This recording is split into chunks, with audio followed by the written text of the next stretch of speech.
Hey everybody, Boone White with the 323 Concept Furniture Restoration here today. Today I'm doing a very short and sweet video on it's really just a webbing repair, and I'm also doing a little touch up at the end, but um, as you saw, I removed all the staples to expose the webbing, flipped that foam padding out of the way, and really I just had to re-stretch and staple the webbing back into place.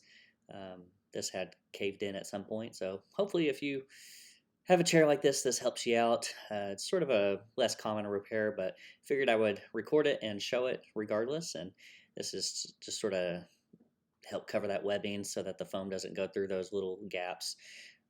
This is just a dust cover material.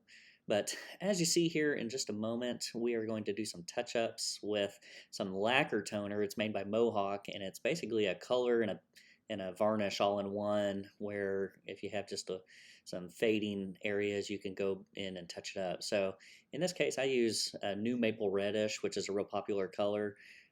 Get a little base layer going, and then I go follow that up at the very end with a little bit of an extra dark walnut.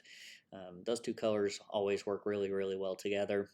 But as you see, those feet were pretty messed up.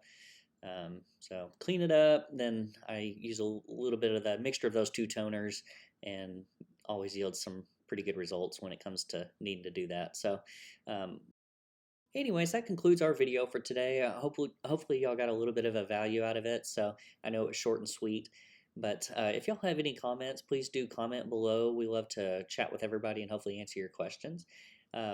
Don't forget to subscribe to the channel and hit that like button. And if you want to get future video updates, don't forget to hit that notification bell. And you should receive updates anytime we release a video, which we plan to do quite a bit of this year. So hope to see y'all in the future.